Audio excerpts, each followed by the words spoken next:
नमस्कार दोस्तों, मैं बहुत बहुत स्वागत करता हूं आप सभी का एक बार फिर आपके अपने ही यूट्यूब चैनल पासपोर्ट हेल्पलाइन पे, जहां पे आपको passport application, documentation, police verification के साथ साथ अलग अलग कंट्रीज के वीज़ा और पासपोर्ट के बारे में प्रॉपर रूप से जानकारी दी जाती है।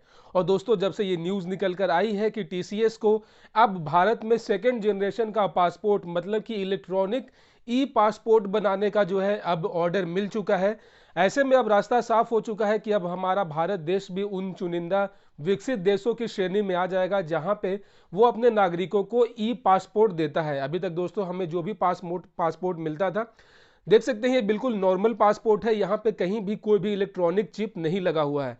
लेकिन अब जबकि इलेक्ट्रॉनिक चिप के साथ जो पासपोर्ट इशू होने लगेंगे, तो जो है अब बहुत ही ईजी तरीके से लोगों का इमिग्रेशन हो पाएगा, क्योंकि अब जो भी नए 2022 में इशूड पासपोर्ट होंगे, वहाँ पे यहाँ पे जिस तरीके से आप देखेंगे अमेरिका, कनाडा, यूके का जो पासपोर्ट होता है, वहाँ पे यहाँ पे एक चिप लगा होता है। बेसिकली इस चिप के अंदर जो है आपकी सारी इंफॉर्मेशन होती है, लाइक आपका सारा बायोमेट्रिक डिटेल, लाइक आपका फिंगरप्रिंट, आपका नाम, पता, मतलब कि सारा इंफॉर्मेशन जो है आपका इलेक्ट्रॉनिक उस चिप में सेव रहता है। ऐसे में इसका फायदा यह है दोस्तों कि आप जब भी कहीं आउट ऑफ कंट्री ट्रेवल करते हैं, अब्रॉड ट्रेवल करते हैं, तो वहाँ पे इमिग्रेशन के टाइम पे एक पासपोर्ट कंट्रोल काउंटर होता है, जहाँ पे आपके पासपोर्ट से सारा डिटेल वहाँ के सिस्टम में, लोकल अथॉरिटी के सिस्टम में इनपुट किया जाता है। अभी क्या होता था कि जो भी इंडियन लोग जाते थे, उनका पासपोर्ट जो है बिल्कुल पासपोर्ट को खोल कर जो है, ठीक है, और इसका सारा डेटा जो है एंट्री करना पड़ता था, तो इसमें थोड़ा सा टाइम लगता था।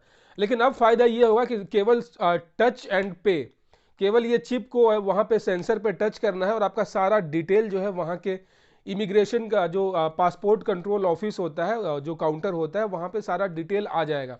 तो ऐसे में जो है आपको लंबी जो है आपका जो लाइन है वो जल्दी जल्दी वहाँ पे वो होगा।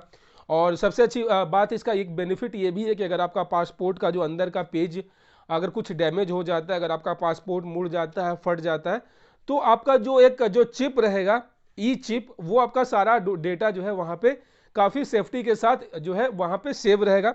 इससे जो है आपको थोड़ा सा मेंटल, आपको किसी प्रकार का कोई भी परेशानी का सामना नहीं करना पड़ेगा इन द केस अगर आपका पासपोर्ट जो है वो डैमेज हो जाता है तो। अब दोस्तों इस सब के बीच में एक सवाल आता है, मेरे बहुत सारे सब्सक्राइबर्स लोग अब ये जानना चाहते हैं, जैसे ही मैंने अपने लास्ट वीडियो में बताया था कि अब इंडिया में भी जो है ई पासपोर्ट अब बनेंगे, तो बहुत सारे लोग जो है इस बात को लेकर कंफ्यूज हो चुके हैं कि ऑलरेडी जिनके पास पासपोर्ट इशूड है, ठीक है, जैसे मेरा पासपोर्ट इशूड है और अभी जो है इसकी वैलिडिटी लगभग 3 साल 4 साल बची हुई है, ठीक है, मतलब कि 6 महीने से ऊपर हमारी वैलिडिटी बची हुई है। तो क्या हमें अपना पासपोर्ट जो है वो रिप्लेस करना होगा? मतलब ये क्या पुराना वाला पासपोर्ट इनवैलिड हो जाएगा? क्या हम सभी के लिए मैंडेटरी हो जाएगा ये पासपोर्ट? तो दोस्तों मैं आपको क्लियर बता दूं, ऐसा बिल्कुल भी नहीं है। जब भी कोई नया नियम बनता है, ठीक है, तो इसका ये मतलब नहीं है कि जो पुराना नियम था वो खत्म हो चुका, नहीं। वो अब जब से इशू हुआ है, जब से शुरू होता है, उसके बाद से अब जितने लोग भी अपना जो है फ्रेश पासपोर्ट के लिए अप्लाई करेंगे, उनको जो है ई पासपोर्ट मिलेगा।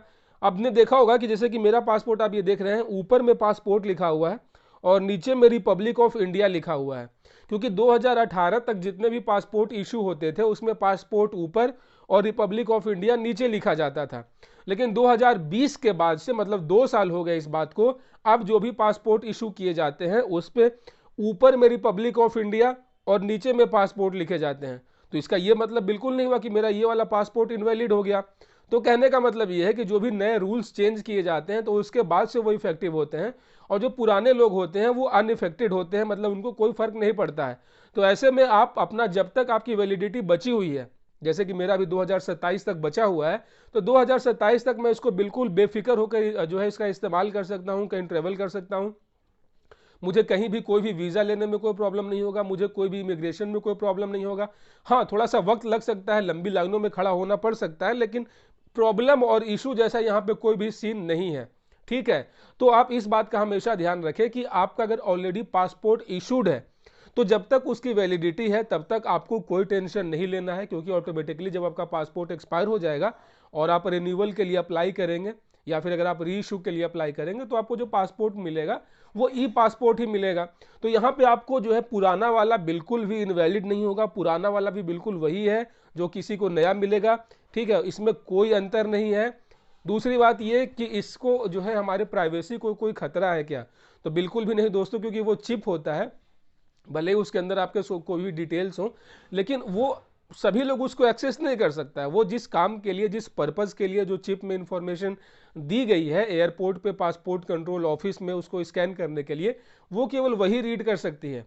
ऐसे में आपकी सेफ्टी को, आपकी प्राइवेसी को यहाँ पे कोई भी खतरा नहीं है। बहुत सारे लोग जो है प्राइवेसी को लेके यहाँ पे अपना कंसर्न दिखा रहे थे, होना भी चाहिए, अच्छी बात है, प्राइवेसी जरूरी है लाइफ में।